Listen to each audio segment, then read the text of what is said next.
விகடன் பதிப்பகம் சார்பில் சென்னை நந்தம்பாக்கத்தில் அம்பேத்கர் குறித்த புத்தக வெளியீட்டு விழா தொடங்கியிருக்கிறது. இதில் தமிழக வெற்றிக் கழகத்தின் தலைவர் விஜய் கலந்து கொண்டிருக்கிறார். காட்சிகளை பார்த்து வருகிறோம். கூடுதல் விவரங்களோடு செய்தியாளர் செல்வகுமார் இணைகிறார். செல்வகுமார், விவரங்கள்.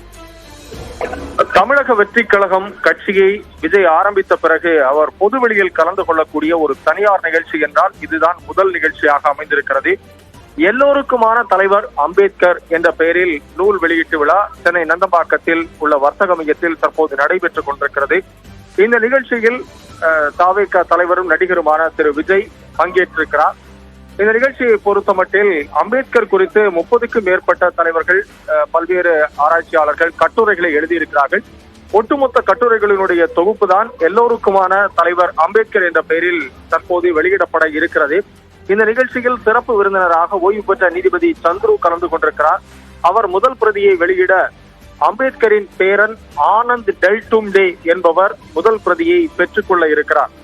இந்த நிகழ்ச்சியில் சிறப்பு விருந்தினராக நடிகர் விஜய் பங்கேற்றிருக்கிறார்.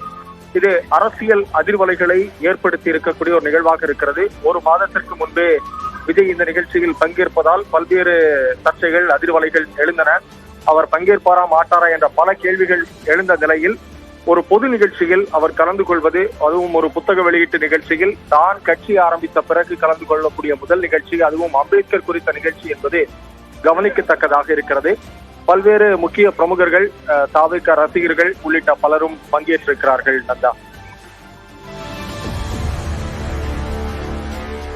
செல்வகுமார், நீங்க குறிப்பிட்டதை போல இப்படியான ஒரு புத்தக வெளியீட்டு விழா ஒரு மாதத்திற்கு முன்பு வரை, அதாவது புத்தகத்தை வெளியிடுகிறோம், இப்படி ஒரு நிகழ்ச்சி நடக்கப் போகுது அப்படின்னு முடிவெடுக்கும் போது சாதாரண புத்தக வெளியீட்டு நிகழ்வாக இருந்த ஒரு நிகழ்வு இப்போது ஒட்டுமொத்த தமிழ்நாடும் கவனிக்கக்கூடிய ஒரு நிகழ்வாக மாறி இருக்கிறது.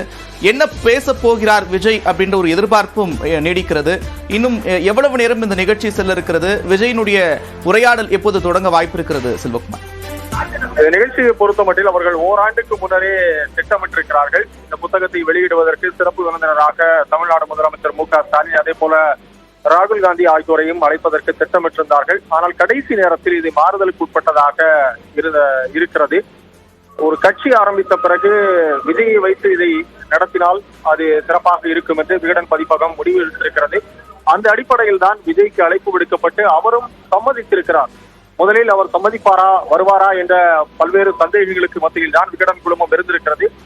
விஜயை சந்தித்து கேட்டபோது அவரும் அதற்கு தேதி ஒதுக்கி கொடுத்து வருவதாக சம்மதம் தெரிவித்திருக்கிறார். இதையடுத்து அவர் வந்திருக்கிறார். தற்போது அவர் கலந்து கொள்ளக்கூடிய ஒரு முதல் நிகழ்ச்சியாக இருந்தாலும் கூட இதில் அரசியல் பேசுவாரா அல்லது அம்பேத்கரின் சிந்தனைகளை மட்டுமே அடுத்த தலைமுறைக்கு கொண்டு செல்லக்கூடிய வகையில் விஜயினுடைய பேச்சு இருக்குமா என்ற ஒரு பரவலாக ஒரு எதிர்பார்ப்பு எழுந்திருக்கிறது.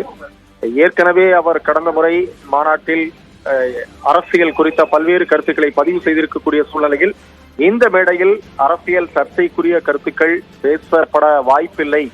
அம்பேத்கர் சிந்தனைகளை அடுத்த தலைமுறைக்கு கொண்டு செல்வதற்கான ஒரு பேச்சாக மட்டுமே இருக்கும் என்று சொல்லப்படுகிறது. எனவே விஜயினுடைய பேச்சு ஒட்டுமொத்தமாக கவனிக்கப்படக்கூடியதாக மாறியிருக்கிறது. அரசியல் சார்ந்த பேச்சுக்கள் இருக்குமா, அரசியல் சர்ச்சைகளை உருவாக்குமா, அல்லது அம்பேத்கர் மற்றும் பெரியார் குறித்த சிந்தனைகளோடு, மார்க்சிய சிந்தனைகளோடு அடுத்த கட்டத்தை நோக்கி அவர் பயணிக்க போகிறாரா என்ற பல கேள்விகளும் எழுந்திருக்கின்றன. அம்பேத்கர் குறித்தான நூல் வெளியீட்டு விழா தொடங்கியிருக்கிறது. தமிழக வெற்றிக் கழகத்தின் தலைவர் விஜய் பங்கேற்றிருக்கிறார். விவரங்களை செய்தியாளர் செல்வகுமார் வழங்க கேட்டும். விவரங்களுக்கு நன்றி செல்வகுமார். இடைவெளிக்கு பிறகு தொடரும் மற்ற செய்திகளை பார்க்கலாம்.